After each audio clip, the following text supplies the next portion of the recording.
नमस्ते प्रणाम, मैं खेसारी लाल यादव और एक बहुत प्यारी फिल्म गिरिराज फिल्म द्वारा एक माने मंत्र मुक्त कर देने वाली एक नागपुरी फिल्म आई है। आई लव यू फिल्म का नाम है आई लव यू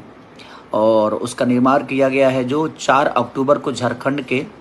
सिनेमा घरों में रिलीज होने जा रही है, जिसके डायरेक्टर हमारे बहुत प्यारे बड़े भाई विशाल वर्मा जी हैं और उसके मुख्य कलाकार विवेक नायक, अमृता पाल, नीतीश कच्छप और समर कत्यान हैं।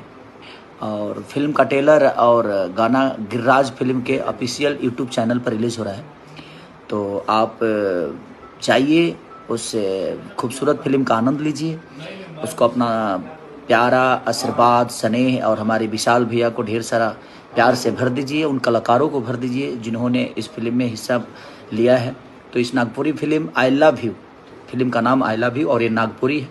तो आप लोग अपना प्यार और आशीर्वाद दीजिए। लव यू विशाल भैया और पूरे कलाकारों को।